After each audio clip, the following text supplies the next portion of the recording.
होतं म्हणजे माझं एक 2021-22 पासून माझं होतं मुलीसोबत. पण ऍट दी पॉईंट असं येतो की आपल्याला करिअर पण बघावं लागतं, आपल्या घरचं पण बघावं लागतं, प्रत्येक गोष्ट आपल्याला हँडल करावं लागते.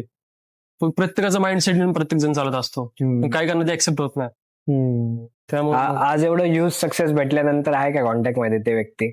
नाही, कारण त्या व्यक्तीसाठी मी प्रत्येक गोष्ट सोडून दिली. त्या व्यक्तीने माझा नंतर विचारच केला नाही कोणत्या गोष्टीसाठी.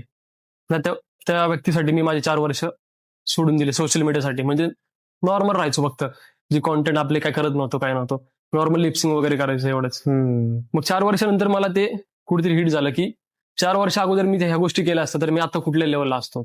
मग त्यामुळे मग मी त्या गोष्टीचा विचारच करत नाही की बाबा या गोष्टीत आपल्याला फासायची. बस आपली जे रिअल लाईफ चालू आहे. जे आता जे युथ तुला बघतायत त्यांना तू तुझ्या बॅकग्राऊंड वरून, पास्ट वरून काय मेसेज देशील? मी तर एवढं सांगेल की तुमच्या जर हॉबीज किंवा ड्रीम्स असतील, त्यासाठी तुम्हाला कोणत्या गोष्टी त्याग करायचा असेल तर तुम्ही करू शकता.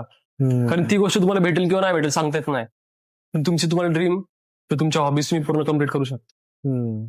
कधी असं होतं का की तू रॅन्डम सोशल मीडिया स्क्रोल करतोय आणि एखादी मुलीची रील तुला येते आणि तू तिची आयडी चेकआउट करून तिला फॉलो करतो? नाही, चेकआउट वगैरे नाही करत कधी, पण लाईक वगैरे करतो. लाईक करतो. हा, अजूनपर्यंत कुठल्या मुलीला असं फॉलो केलं नाही. माझी फॉलोइंग लिस्ट पण सगळी जण चेक करू शकतो. फक्त 299 फॉलोअर्स जे मला फॉलो करतात मी त्यांना फॉलो देतो बस. बाकी जर एखाद्या मुलीला तू म्हणजे एखाद्याला तू फॉलो करायचंय तर तू असं कोणत्या गोष्टी बघतो त्यांच्या? असं काय नाही, इगो वगैरे काय? इगो वगैरे नाही. माझं एक असं मायनस पॉईंट पण हा आहे की मी कधी स्वतः कोणाला मेसेज करत नाही. हा, समोरून आला तर मी त्याच्याशी किती पण बोलू शकतो, किती पण मी स्वतः कधीच कोणाला मेसेज करत नाही. हा, फोन वगैरे करू शकतो पण मेसेज नाही मी कधी कोणाला करत. मित्रमैत्रिणी मेसेज समोरून करतात पण मी कधी कोणाला मेसेज करत नाही. आतापर्यंतचा तुझ्या पूर्ण जेवढा सोशल मीडियाची जर्नी आहे त्यामध्ये तुला असं सगळ्यात एक बिगेस्ट फॅन किंवा असा एखादा क्रेझी फॅन कोणता तुला आठवतं का जो भेटलेला आहे? ती ज्या मुलीने मला गिफ्ट दिला ना, तीच माझ्यासाठी एकदम अनएक्सपेक्टेड मुवमेंट होती आणि तिच्या एवढं अजूनपर्यंत माझ्यासाठी कोणी केलं पण नसेल तिने जे केले ते. हा, आतापर्यंत तर मी तुझ्याबद्दल, तुझ्या करिअर बद्दल भरपूर गोष्टी तर लक्षात आला, पण आता मला प्रोफेशनल लाईफ मध्ये जसं तुझ्या कॉन्टेंट क्रिएशनची जर्नी कशी स्टार्ट झाली किंवा कशी सुरुवात झाली त्याच्याबद्दल सांग थोडंसं. मी 2024 पासून तर 2025चा एंड असेल, 25चा एंड, तोपर्यंत मी सोशल मीडियाला ऍक्टिव्ह नव्हतो जास्त. सोडून दिलं तो सोशल मीडिया. मी म्हणजे बिझनेस करायचा आपल्याला त्याच्या हिशोबाने मी राहायचो. सोशल मीडिया पूर्ण कधीतरी मला वाटलं तर मी व्हिडिओ काढणार, तरी पण माझे फॅन्स लोक मला मेसेज करायचे की बाबा तू कर तुझे फॉलोअर्स इन्क्रीज होतील अजून. कारण माझे 150K होते, मी 122 ला काहीतरी आलो होतो एवढे फॉलोअर्स. नाही, मला पूर्ण पहिलेपासून तुझी जर्नी जाणून घ्यायची, म्हणजे टिकटॉक त्याच्या पहिले म्युझिकली वगैरे काय असेल तेव्हापासूनची जर्नी. म्युझिकलीला एक माझा काकाचा मुलगा होता, तर त्यांनी मला सांगितलं म्युझिकली असं असं आहे तर तू आपण करू. तर तेव्हा मला लाज वाटायची, पूर्ण क्लिअर सांगतो, लाज वाटायची मला. मग आम्ही काय करायचो, एक हॉलमध्ये गेलो आणि पूर्ण पडदे वगैरे लावून घेतले आणि एक हिंदी काहीतरी डायलॉग होता त्याच्यावर आम्ही व्हिडिओ केली. तर मग मला थोडी इंटरेस्ट वाटलं काहीतरी की बाबा काहीतरी हाय, क्रेझी आहे. मग मी माझं पर्सनल अकाउंट ओपन केले आणि मग तिथं माझा काका होता, तो झोपायचा दुपारी, त्याचा फोन घ्यायचो, व्हिडिओ काढायचो आणि अचानक पोस्ट करायचो असंच. आणि मला फोन तेव्हा नव्हतं, माझी 10th चालू होती आणि 10th काहीतरी एक लास्ट सेम चालू होता, त्यामुळे घरचे मला फोन पण देत नव्हतं. मी व्हिडिओ अपलोड केली, 4-5 दिवसानंतर बघितली पब्लिकच्या कमेंट पडतात ते, व्ह्यूज वाढतात ते. मग मी पेपर वगैरे सगळं सोडून दिलं. तेव्हा माझी बोर्डची एक्झाम चालू होती, मला याच्यामध्ये इंटरेस्ट वाटला, मी पूर्ण कंटिन्यू याच्यामध्ये झालो. माझे पप्पा आहेत ना, मला एक रूम मध्ये असे पूर्ण लॉक करून ठेवायचे, मग मी त्या खिडकीतनं उडी मारून यायचो बाहेर का बाबा मला नाही करमत आता, मला मध्ये व्हिडिओज पाहिजे. मग जसे असे माझे पेपर संपायला लागले तसं तसं मी पूर्ण फेज माझी गेली, पूर्ण प्रॉपर मी त्यात इन्व्हॉल्व झालो की बाबा म्हणजे आपण डीप मध्ये जायचंय. मग मी ते करत करत करत मग नंतर माझी शिफ्टिंग इकडं पुण्याला झाली. पप्पांचा जॉब होता इकडे पुण्याला, शिफ्टिंग झाली माझं. मग इकडे पण मला लोक ओळखायला लागली का बा हा बनवतो काहीतरी, हाय हाय. मग त्या करता करता माझा अचानक माझा जो टिकटॉकचा जो अकाउंटचा पासवर्ड होता तो मी विसरून गेलो ना, ते फॉरगेट करता येत नव्हतं मला, काहीच नव्हतं. मग मी परत एक अकाउंट चालू केलं, त्यामध्ये मी पहिली व्हिडिओ टाकली. पहिली व्हिडिओ काहीतरी माझी 2-3 मिलियन लागेल. पहिली व्हिडिओ 2-3 मिलियन लागेल. अरे बापरे. केव्हाची गोष्ट आहे, कोणता इयर असेल? 2021 असेल. म्हणजे खूप पहिले, 6 वर्ष जुनी गोष्ट आहे. मग तेव्हा मला वाटलं की बाबा पब्लिक रिस्पॉन्स करते अजून पण आपल्याला. मग त्यानंतर मी एक काहीतरी 20 डेज मध्ये मी 50,000 फॉलोअर्स केले होते तेव्हा. मग तेव्हा ते माझ्यासाठी बेस्ट मुवमेंट होती की बाबा मी काहीतरी करतोय. मग त्यानंतर हळूहळू मग नंतर अचानक टिकटॉक बँड होतं. तिकडनं शिफ्ट इंस्टाग्रामला झालो. त्यावेळेस इंस्टाग्रामला अकाउंट होतं का नवीन ओपन करावं लागलं परत? नाही, तेव्हा इंस्टाग्रामला अकाउंट होतं मग तेव्हा माझे 10,000 फॉलोअर्स होते इंस्टाग्राम. अच्छा, इन्स्टाला 10 होते. तेव्हा 10,000 होते. कारण तिकडची पब्लिक सगळीकडे आली होती इंस्टाग्रामला. मग त्यामुळे पब्लिकला अपडेट म्हणून इंस्टाग्रामलाच भेटायचं. सगळी मग तिथून मग रील्स वगैरे चालू झाले, पोस्टिंग चालू झाली. तर माझी 100K झाली तिथं. मग त्यानंतर मग कधी कधी काय काय असतं किंवा बस झाली इथपर्यंत आपलं. माझं कधी तसं होतं, हा बस झाली इथपर्यंत आपण थांबू. मग नंतर परत वाटतं की आपण थोडं पिकअप घ्यायला पाहिजे, पण तेव्हा तो पिकअप भेटत नाही. मग तेव्हा मला कळलं की कन्सिस्टन्सी का असते.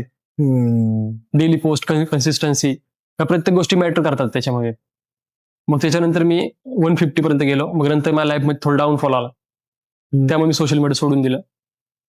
मग एक आता सिरीज स्टार्ट व्हायच्या आधी प्रशांत आणि मी कॉलेजपासूनचे मित्र, प्रशांत तेजस आणि मी कॉलेजपासूनचे मित्र. तर प्रशांत पुण्याला जॉबला असायचा. त्याच्या घरची कंडिशन पण एकदम डाऊन. तर मग प्रशांतचा मला अचानक मेसेज आला की आपल्याला असं रील करू आपण. मी म्हणलं रीलला मजा नाही म्हणलं राहिल्या आता लिपसिंगला, आपण कॉन्टेंट क्रिएट करू म्हणलं काहीतरी. मग तो म्हणला करू. म्हणलं एक मुलगी लागेल. तर तो म्हणला हा माझ्या कॉन्टॅक्टमध्ये एक मुलगी आहे, करू म्हणला. मग त्यांनी बोलून घेतलं आणि राकेश आणि मी एकदम जुने मित्र. तर मग मी त्याला फोन लावला की असं असं आहे, माझा मित्र आलाय, आपण काहीतरी करू. मग तो आला. तो म्हणला की बघ माझ्याकडे अशी आहे म्हणलं कन्सेप्ट, आपण उतरू शकतो का? म्हणलं हा. म्हणलं जाऊ कॉलेजला, उतरू आपण. उतरवली कन्सेप्ट आम्ही. आमच्या डोक्यात काय नव्हतं की व्हायरल जाईल असं काय, नॉर्मल आम्ही जसं चाललंय तसं चालून द्यायचं. व्हायरल तर व्हायरल, नाही तर ना. आम्ही पोस्ट केली. पहिल्या दिवशी काहीतरी 1000 लाईक होते फक्त आणि 10K का 20K व्ह्यूज होतो. आम्ही जास्त स्टॉक केला पण नाही अकाउंटला. म्हणलं जाऊ दे, सोडून तर. दुसऱ्या दिवशी मला फोन आला माझ्या भावाचा, तुझा व्हिडिओ चेक कर. मी व्हिडिओ अशी रिफ्रेश मारतो आयडी, तासाला मिलियन व्ह्यूज वाढायचे. तासाला मिलियन व्ह्यूज म्हणजे 10 मिनिटाला 100K व्ह्यूज वाढायचे. तर मग तेव्हा नंतर आम्हाला असं करता करता ती व्हिडिओ 2-3 दिवसामध्ये काहीतरी 10 मिलियन गेली. मग नंतर तो म्हणला की माझ्याकडे दुसरा मित्रच म्हणला राकेश, माझ्याकडे एक मित्वाचा कन्सेप्ट आहे, आपण तो करू. आवडला पब्लिकला तर ठीक आहे, नाहीतर मग आपण टू बी कंटिन्यू करून बघू नाही का. तर म्हणलं चालेल, करू आपण. तर मग त्यावेळेला आम्हाला चांगला रिस्पॉन्स भेटला. मग आम्ही म्हणलं की आपण आता सिरीज चालू करू. आपण वेगळं ट्रेंड आणू काहीतरी, कोणी अजूनपर्यंत केलं पण नाही. फक्त आपण बघतोय ते युट्यूबला किंवा सोशल मीडियाला बघतोय बस. मग असं करता करता आम्ही 5-6 पार्ट केले आणि मध्ये काहीतरी असं आमचं एक फेज आला की आम्हाला पुढचं पार्ट नाही आम्हाला करता आलं. मग आम्ही तिथे ते एंड करून टाकलं. पब्लिकला मग सांगितलं आम्हाला पुढे जमणार नाही. मग नंतर असंच प्लॅनिंग झालं की सिरीज करायचे. आमच्याकडे स्क्रिप्ट रायटिंग केली होती आम्ही, 5-6 सिरीजची केली होती पूर्ण. तर मग आमच्याच ग्रुपमध्ये एक मित्राने मला एक मित्राची स्टोरी सांगितली पूर्ण डीपमध्ये की बाबा अशी स्टोरी आहे. मग मी म्हणलं की ठीक आहे, करू शकतो आपण. एवढी डीप स्टोरी आहे, आपण ती जर रिअलमध्ये उतरवली तर अजून भारी वाटेल. मग आम्ही एक दिवशी मीटिंग ठेवली पूर्ण की आपल्याला सिरीज करायची. तर आम्ही स्टार्टिंग केली, पण मध्ये आम्हाला आहे ना आम्ही लव्ह स्टोरी दाखवायला लागलो. मध्ये आम्हाला सगळेजण म्हणले की आकाशची लव्ह स्टोरी दिसत नाही. मग आम्ही तिथे माझी लव्ह स्टोरी काढली. मग थोडी अजून क्रेझी झाली. मग नंतर आम्ही सेकंड सीझनला गॅप घेणार नव्हतो, पण आम्ही पूर्ण त्याच्यामध्ये एवढी इन्व्हॉल्व झालो होतो की सकाळी आमचा 8ला शूट चालू झाला. आम्ही पूर्ण संध्याकाळी 5 पर्यंत शूट करायचो, 5-6 पर्यंत, जोपर्यंत अंधार होत नाही तोपर्यंत. कधी कधी आम्ही वडापावर पण दिवस काढलेले पूर्ण अख्ख्या ग्रुपने वडापावर. कधी कधी आम्हाला पाणी पण नव्हतं भेटत प्यायला. कधी कधी आता तर आम्ही काय करतो, अजून पण आम्हाला, तुम्हाला खोटं वाटत असेल, अजून पण आम्ही कधी कधी भूक लागली की आम्ही बाहेरचं नाही खात. फ्रुट्स वगैरे आणणार, ते ग्रुपमध्ये फक्त तेवढंच खाणार, बाकी बाहेरचं काय नाही. म्हणजे अजून पण आमची टीम आहे तेवढी आहेत, डाऊन टू अर्थ सगळे. बरोबर. जो प्रत्येक वेळेस तुम्ही शेवटसाठी स्ट्रगल केलेला अजूनपर्यंत प्रत्येकाला जाणीव आहे त्या गोष्टी. तर झाली तुमची पूर्ण सोशल मीडियाची जर्नी. त्यानंतर असं आपण एक बोलतो, तुम्ही तर पूर्ण स्टोरी सांगितलीच, पण असं कोणतं तुमच्या पर्सनल लाईफ, ज्या पर्सनल पेजची एखादी कोणती रील किंवा एखादा कोणतं कॉन्टेंट व्हिडिओ जे एकदम आपण बोलतो ना की जसं रात्रीतून बदलून गेलं पूर्ण पेज, तर असं कोणती रील्स वगैरे होती का त्याच्यामुळे तुमच्यासाठी एक टर्निंग पॉइंट होता सोशल मीडिया करिअरमध्ये खूप स्टार्टिंग फेजला? स्टार्टिंग फेजला नाही म्हणता येणार. आता मी रिसेंटली जेव्हा मी फोटो फ्रेम काढायच्या आधी जेव्हा आमची पहिली व्हिडिओ व्हायरल गेली ते माझ्यासाठी बेस्ट मोमेंट होतं. कारण आम्ही कोणी एक्सपेक्टच केलं नव्हतं की आमच्या लाईफमध्ये असं घडेल. आणि आमचे तेव्हा काहीतरी एक दिवसाला 20 ते 30 हजार फॉलोअर्स वाढायचे दिवसाला तेवढे फॉलोअर्स वाढायचे म्हणून. आता जसं तुमचे फॉलोअर्स वगैरे वाढत आहे तर मग आपण असे मुवमेंट झालेत आमच्या याच्यामध्ये की आम्ही कधी मास्क लावून फिरायला लागला आम्हाला. काही काही मुलीसोबत असायच्या, सेजल झालं, पायल झालं, दुर्वा झाली. तर काही पोरांचं कसं असतं इंटेन्शन की फोटो काढायचे, कधी कधी बॅड टच पण करतात. कधी कधी आम्ही चाललोय आणि आम्हाला अचानक साईडला घेतलंय असं मग झालेलं आहे. मग त्यामुळे आम्ही जास्त मग जसं आता तुम्ही सांगितलं तुमचं पर्सनल लाईफ वरती पण भरपूर या गोष्टी अफेक्ट होतात. फेममुळे आपल्याला कोणी म्हणजे ते आपल्याला आपले फॅन्सच असतात ते, पण त्यांना जास्त तुमच्या जवळ यायचं किंवा एक कनेक्ट करायला बघतात, पण ते रॉंग वे मध्ये. तर मग या गोष्टीमुळे तुम्हाला असं कधी काहीकांचं म्हणजे आता जर मी बघतो माझं पण इंटेन्शन समजतो आपल्याला, समोरचा फॅन आपल्याला कोणत्या अँगलने कॅप्चर करतो, मग त्यानुसार पण आपण रिस्पेक्ट देतो समोरच्याला. असं कधी आलं का लाईफ मध्ये की एखाद्या गोष्ट की तेव्हा तुम्हाला वाटलं की आता सोशल मीडिया आपल्याला नाहीच करायचं, किंवा घरच्यांनी कधी काही बोलले किंवा काही असं गोष्ट? नाही, माझ्या घरून तर मला अजूनपर्यंत कसं नाही. माझे पप्पा तर मला एवढंच म्हणतात, तुझी हॉबी आहे ना, हॉबी तुला वाटेल तोपर्यंत कर, तुला जेव्हा वाटेल ना हे बंद करायचं आपल्याला तेव्हा तू ही गोष्ट बंद करून टाक. पण मला अजूनपर्यंत करून कधी असे बोलले नाही. जसं आता एवढं ह्यूज सक्सेस भेटलाय तर नक्कीच तुम्हाला मोठे मोठे ब्रँड कोलॅब्स वगैरे पण आले असतील. तर तुमच्या लाईफ मध्ये आतापर्यंतचा मोठा कोलॅब कोणत्या ब्रँड सोबत, किंवा त्याचं काय एखादी अमाऊंट जर तुम्ही सांगू शकले केवढा मोठा कोलॅब तुम्हाला भेटलेला आहे, असं कोणता कोलॅब आहे का?